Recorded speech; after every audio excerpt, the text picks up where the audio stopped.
Hi, I'm Deanna. And I'm Amanda, and we are the Maladroit Mamas. And we want to help you embrace your blursed life.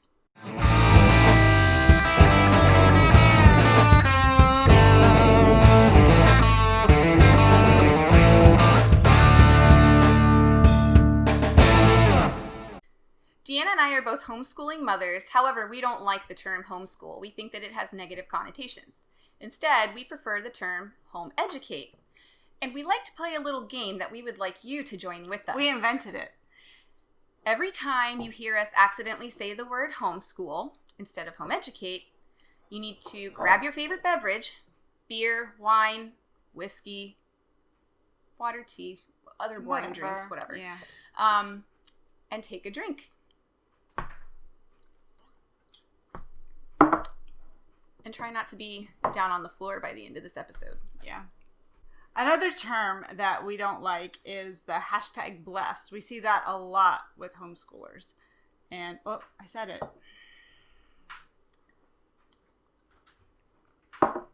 Blessed. We think it's patronizing. It's cliche. We don't like it anymore. We prefer the term blursed. And what that means is it's a blessing and a curse. And that's definitely what homeschooling is. Some days are blessings. Some days it's a curse because I really would love to put my kids on a school bus at 7 a.m. and not see them until 3 p.m. Just sit around and drink coffee until it's socially appropriate to drink wine. Exactly. Yeah. So it's a blessing and a curse. In case you don't know what the word maladroit means, we did the heavy lifting for you, and we went ahead and Googled it. And it means clumsy, bumbling, ineffective. Like this podcast. Yes.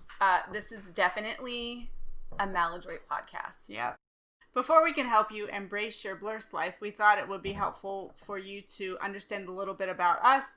And we thought that might be interesting in the context of understanding some homeschool stereotypes that are out there and parts of those stereotypes that we might fit into and that we definitely don't fit into. The problem with homeschool stereotypes is there aren't any. There really aren't any. Although, I don't know, some of them are, like you've said before, rooted in truth. Yes, stereotypes are rooted in truth, but they're blanket statements that rarely apply to anyone. To everyone or anyone specifically. So, we thought we'd go over some of those and talk about how we might fit into them and might not. And then maybe you can get an idea of who we are that way, instead of just coming out and saying who we are. The first and most common stereotypical homeschooling, I did that on purpose, family is a white, conservative, fundamentalist, usually, family. Christian families, yeah. It's probably the most common stereotype. Very large. Yeah. 15-passenger van. Wears denim. Yeah. Or maxi dress. Or maxi dress with sneakers. Guys wear flannel shirts with jeans. And you and I are white. We're white. And we're Christians. We follow. But we fit that stereotype in that way. We do fit those two stereotypes. But we don't have 15-passenger vans. I only have 2 kids. I came close to the 15-passenger van. I have 5 kids. Yeah. So it's very, large families is kind of subjective because some people are like, you don't like larger families say, you only have 5 kids? That's it? Because I have a lot of friends who have more kids than I do. And then you have other people who are like, holy shit, you have 5 kids? That's usually the response I get is that. Like, holy shit. But 5 kids? Yeah. Don't you know how that happens? I'm good at it, clearly. It's a lot of fun. Yeah. That's how that happened. Yeah. So, and I don't know if you can see them from that angle, but I love tattoos. I do have a few tattoos and plan to get more. Mm-hmm. I'm totally fine with tattoos and piercings and obviously swearing. Yes. That would probably get me in trouble with a lot of the more fundamentalist, conservative Christians. The patriarchal, quiverful, home educating types. You wouldn't be accepted into their group. No, I'm totally a heretic by their standard. Obviously, we like to drink. Yes, we do like to drink. Yes. That's probably one of the best things we do together. Yes. That's no longer the face of the home education community. No, it's not. Did it. Good for you. It's a very diverse group. It's not white conservative Christians anymore who only homeschool.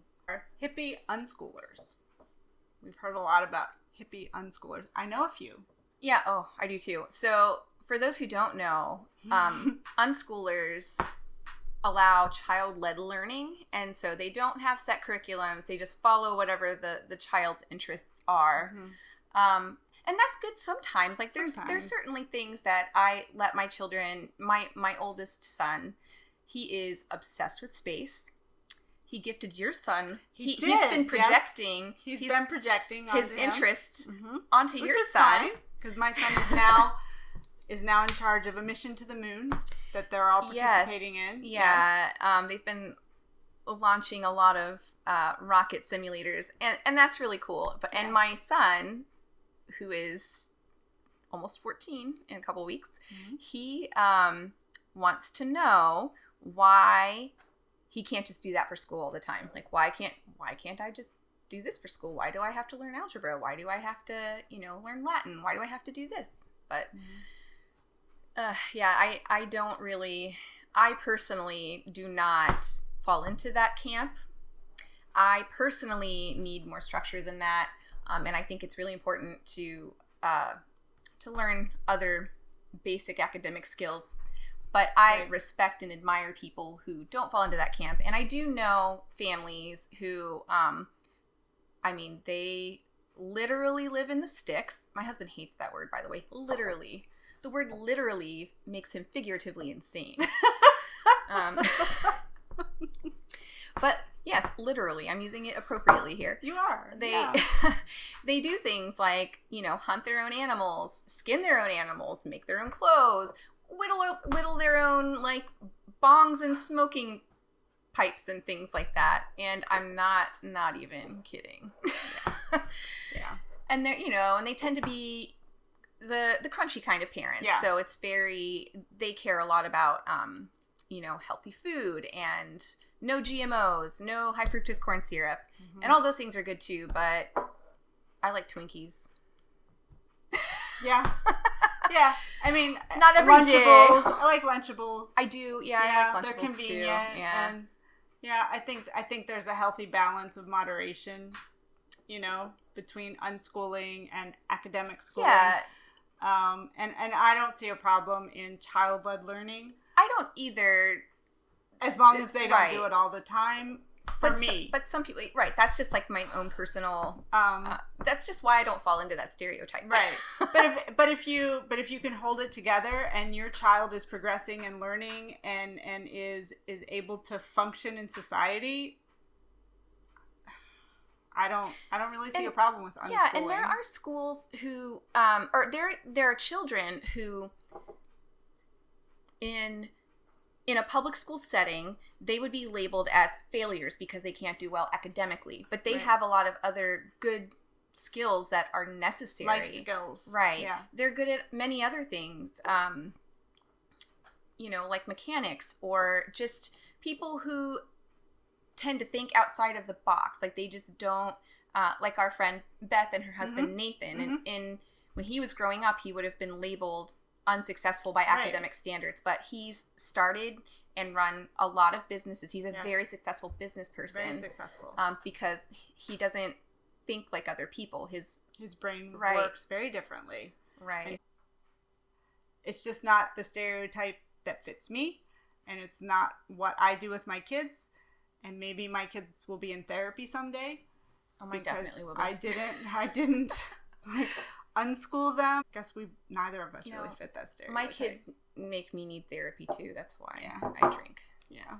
Another stereotype is the overachiever. The parents who want their kids to graduate from high school by the time they're 12. The child prodigies who can Or the parents who think their kids are a child prodigy. And, helicopter parents. Yeah, and, you know, I've seen on TV shows where you'll have, like, one of those large Christian conservative white families who have, like, 15 kids all playing different instruments. And they can make their own band. Yeah, and that's what they do. They make their own band and they travel around. I mean, and that's awesome. Like, if that's what they can do, but that's just not.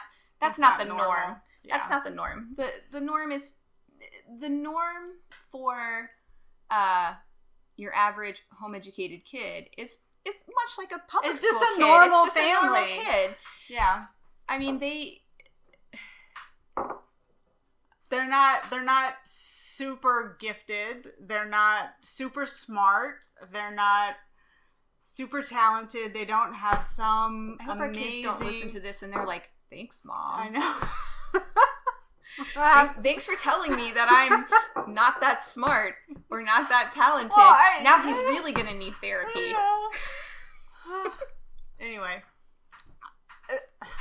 They're not like they're not superheroes. They don't have superpowers. You know, they're just normal children. And they're just children who have interests, hobbies. Exactly. And we can sometimes find a way to integrate their interests and hobbies into their school day. And that's always fun when that happens, but it doesn't always happen. And some days, you know, math's a real drag. Oh my gosh. You know, but you know, we don't push them for whatever reason. But overachieving families, that I used to think that it would be really cool to graduate a kid early. Well, you've said before, it's like in the home education community, it's like a badge of honor. It can be, yeah. You know, and it's like look what I was able to do. Exactly. I got my kid into college by the time they were 16. Right, and it's like that parent with a kid on, you know, like a t-ball team or a little league team who, you know, the kid doesn't really want to play little league, but the parent wants the kid to play little league because the parent wants the glory of little league. Yeah. You know, it's not for the kid because the kid's just standing out there chewing gum and looking at the sky. Oh, yeah. You know, and the parent is like all wrapped up in the game, yelling and screaming and all of that stuff. And it's kind of like that kind of thing where it's more for the parent. Yeah. Parents' achievement. Look what I did than it is for the kid. Yeah. So let me share my soccer story with my oldest when he was about 5 or 6. He wanted to play soccer, and I said okay. So we signed up for the local soccer league, and my kid didn't understand the rules of the game. He was the one out there picking flowers and doing cartwheels, and I mean, I paid for 2 seasons, back-to-back seasons of soccer. And after that, I said, no, I'm not going to sit out here in the freezing cold and the rain, and usually with other little babies in tow, while you're just out there doing cartwheels. He just didn't pay attention at all. He thought he was interested in it, but he clearly wasn't. Yeah. And so I said, no, I'm not going to let this dictate my life. Yeah. And so I did not do it anymore. Yeah. But my kid, no. Yeah. My daughter, when she was young, she was like, I don't know, 3 or 4 years old. She wanted to dance. She wanted to take dance lessons. So it was very expensive. But we did local dance classes, and at the end of year they had their show, you know, and they were dancing to You Are My Sunshine, that song. And I don't know if she didn't realize what was going to happen because they never did a dress rehearsal on the stage.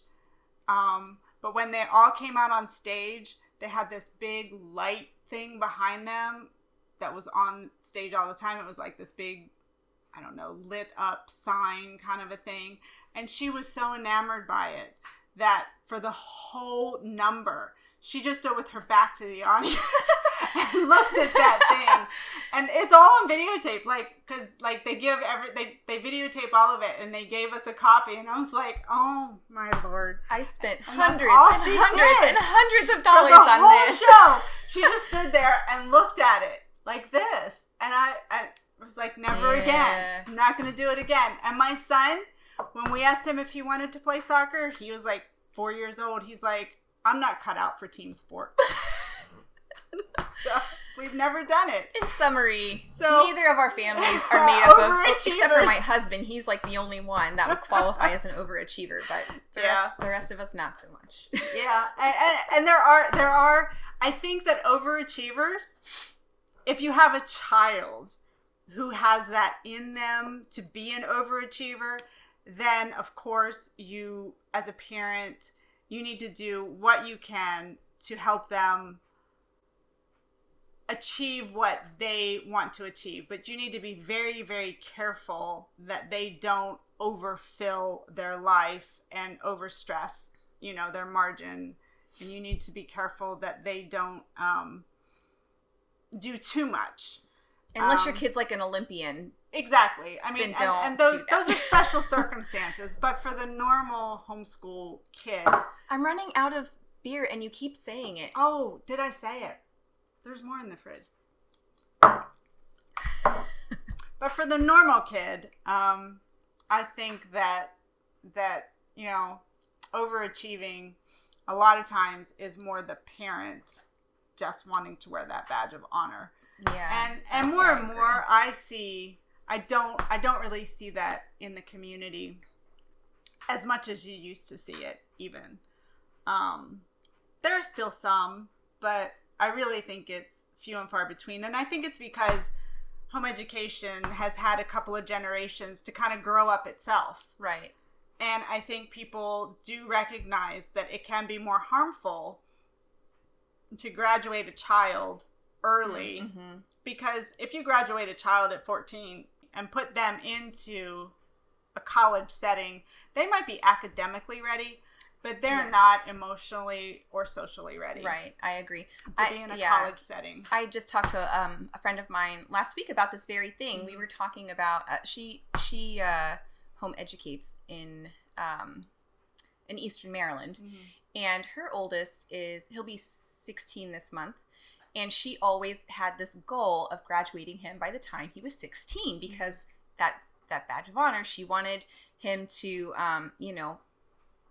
be able to start a career earlier. Right. And the closer she got to that age, she said, why would I take his childhood away from him? You only get to be a kid for so long and you spend the rest of your life being an adult. And so why would I want to take that away from him? Let them finish being kids. Let them finish, let them grow emotionally and socially before they're ready to jump into that kind of environment. Right. And some kids are ready for it. Some are. But they are the exception to the rule. Right. And so, I guess that stereotype got started because there were some exceptions to the rule. And those are the things that people heard about. And so that stereotype got started. I would say, too, that as far as a child prodigy goes, that is probably the reason that those parents chose to home educate, not the other way around. Yeah. We don't home educate in hopes that our child would be a prodigy. Right. It would be, my child is clearly too advanced or too whatever, or has a special gift or talent, and I really want to hone in on that, so I'm going to choose to home educate so that he or she has the opportunity to do that. Yeah. I don't know that I've ever met a prodigy in all of the years that I've been homeschooling. Yeah, I don't. Whoops.